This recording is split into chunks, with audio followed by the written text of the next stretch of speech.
get busy on the first couple of subjects for today. Everybody that's okay, say I'm okay. Here's the first subject that I've found so interesting. I want to share it with you. Then I want to talk about personal development, the subject that I started listening to age 25 that revolutionized my whole life, from my mentor, Mr. Earl Schoaf. Here's an interesting subject. Just jot it down now. It's called enlightened self-interest. Enlightened self-interest. It's a fascinating study to study the idea of self-interest. But just make this note, all of us, have self-interest. The key is for it to be enlightened so that everybody wins and no one loses. Our first interest is to survive. What does it take to survive? Our second interest is to succeed. What does it take to succeed? What does it take for me personally to survive and to succeed? Can I legitimately be interested enough in the things that help me both succeed and survive? And here's what I discovered. The answer is yes. It's possible to exercise self-interest, but to do it in such a way that no one loses, everyone benefits. Key phrase. Life was not designed to give us what we need. Life was designed to give us what we deserve. We do not reap a harvest in the fall because we need it. We reap a harvest in the fall because we deserve it. Not necessarily from a moral standpoint. Of course, there are some moral laws as well, spiritual and moral laws.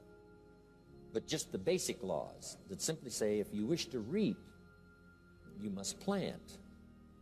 So jot this down. Reaping is reserved for the planters. And the reason they reap is because they deserve it. They're the planters. They deserve to reap. Interesting Bible phrase that says, if you keep knocking, you'll find open doors. Good phrase to jot down. If you keep knocking, you'll find open doors. Doors of opportunity. Doors of a chance to meet someone. Doors open for association.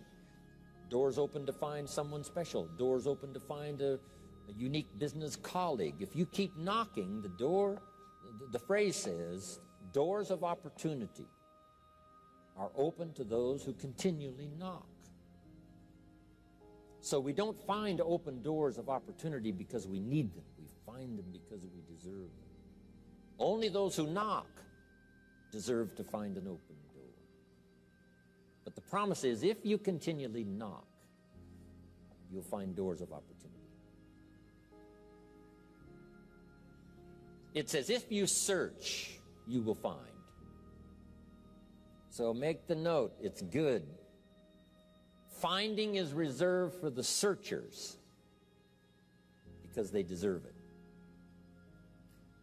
Now, at first they may have needed it, but they now know that just needing it is not sufficient. But if they need it, now they must qualify for it. The reason why you're going to be blessed with good ideas this weekend is because you've come searching. You've gotten on an airplane to come searching. Got in your automobile to come searching. You got here searching. Now you're ready to receive. And for those who search, they will find answers. They will find plans. Imagination to stir yourself into action for future benefit. So if you search, to find a good idea, you must go looking, go searching. You've got to go to church.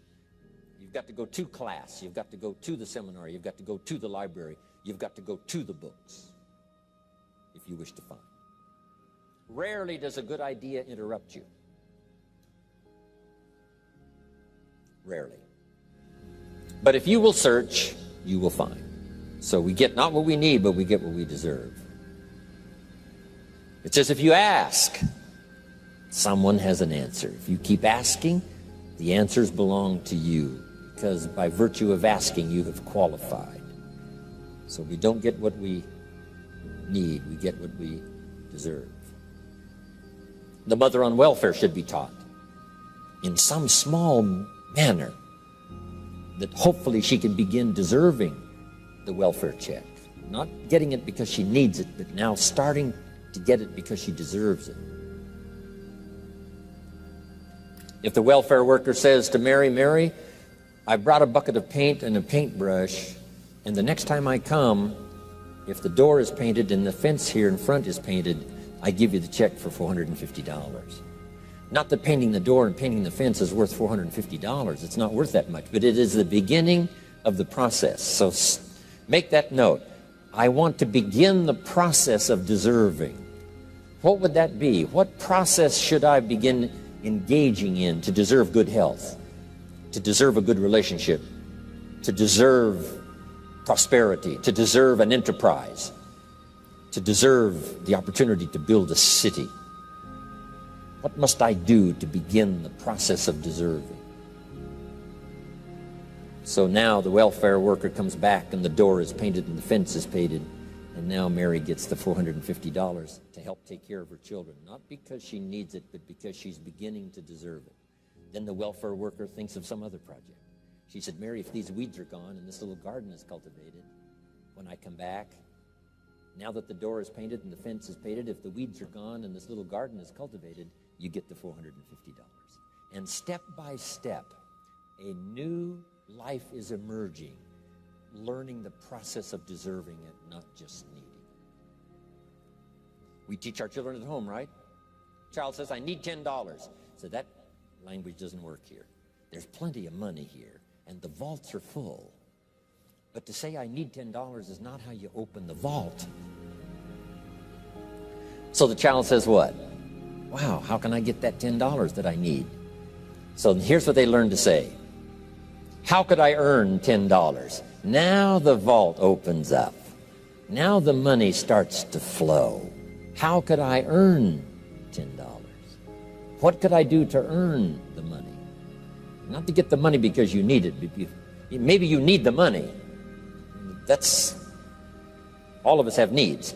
But here the key is to figure out how to open the vault, how to open the bank, how to open this unbelievable flow of resources to come our way. And here's the key: to deserve it, not to need it. You can't walk out to the field and say to the field, I need a crop. Here's what the field says. Here's what the ground says. Who is this clown that brings me his need but brings me no seed? So jot that down. Take your seed to the marketplace, not your need. Don't disclose your need to the marketplace, only your willingness. We'll talk about that a little later today. Because the marketplace is not interested in your need, but they are interested in your seed. They're interested in your willingness to work. They're interested in your disciplines. They're interested in your eagerness. They're interested in your vitality and your work ethic. That's what the marketplace is interested in. Not your need, but your seed. Okay. We get what we deserve. Old Testament God says, if you'll move toward me, I'll move toward you. See, that's how you get those occasions to meet God. You must make the move. God could say, you don't move, I don't move. You say, well, that's arbitrary. Well, when you're God, you can make it that way.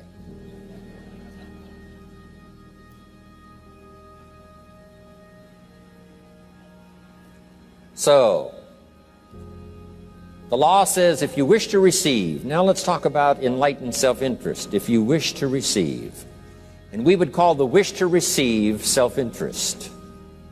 But if it's enlightened self-interest, here's what it says. I understand that in order to receive, I must give. Receiving is reserved for those who give. Receiving is not reserved for those who need it. It's reserved for those who deserve it. We deserve the receiving by giving. In fact, there's an extraordinary phrase in this little context, and here's what it says. It's better to give than it is to receive. Now, the uneducated person would find that difficult to ponder. Why would it be better to give than it is to receive? So let me give you one of the better phrases for the day. Here it is. Giving starts the receiving process. So of course it's better to give than it is to receive. How much receiving do you wish? You must start the giving process. For me to receive my additional fortunes for the future, not necessarily for the money, because I don't need the money. I take the money, but I don't need the money. But here's what I do need. For someone to say, a year from now, 5 years from now, Mr. Rohn, that seminar helped to change my life. And for whatever reason, I was brought here to this place for this time. And later someone says that. See, to receive that kind of thanks, it's unbelievable. Here's what you cannot buy. That kind of thanks. You can't buy it with money. You have to earn it.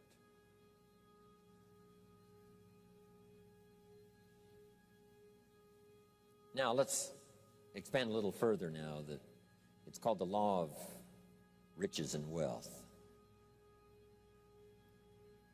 In our own self-interest, if we wish to be rich and wealthy and prosperous and healthy and all the valuable things we can think of for the human experience, how could we get there? It's understanding the law of enlightened self-interest and the law of deserving. The question was asked in the Bible, how can we be great? What is the key to greatness? Great wealth, great return, great accolades, trophies to put on the mantle above the fireplace. How can we get great respect, great riches, great abundance for ourselves? How can we get that? And the answer was given, and here was the answer. Find a way to serve. Find a way to serve the many. So I paraphrase it to read this. Service to many leads to greatness. Service to many leads to greatness. Someone says, well, about the best I can do is take care of myself. That's okay. Self-care, has its own reward, but it's very limited.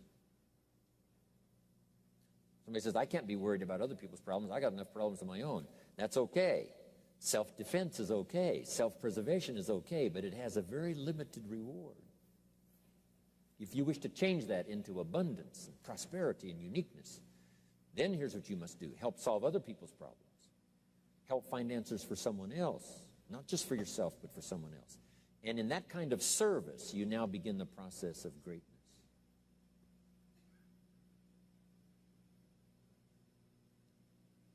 Someone asked the question, how can I be ruler over many? How could I manage a lot of people? How could I be the leader of a vast movement or enterprise? Here was the answer. Nothing wrong with that wish. We call that self-interest of the highest kind. Wishing to be the manager, the ruler, wishing to be presiding over many people. Here was the answer. Be faithful when the amounts are small. Be faithful when there's just a few. Be disciplined when there's only a few. That starts to entitle you to someday be ruler over many. You say, well, if I had a big organization, I'd really run it with a strong hand and I'd be a fabulous leader. But I've only got a few and I don't know where they are. See, that's not going to work. If you wish to preside over riches, you must start when the amounts are small. Someone says, oh, if I had a fortune, I'd really take good care of it, but I've only got a paycheck, I don't know where it goes. See, not knowing where it goes disqualifies you now for presiding over the fortune. We've all heard that, right? I don't know where it all goes. Did you ever hear that expression? Oh, we'd love to have you run the company. You don't know where it all goes. Somebody says, it just gets away from me. Oh, we'd love to have you run the world, right? It just gets away from you. Somebody says it's only pennies and it's only a few. Here's where you begin to qualify for abundance and riches and greatness and respect, is to be disciplined when the amounts are small. Someone finds it unique, right, that this many people would come and hear what I've got to say for a whole weekend, but this is not where I started. I started with just a few.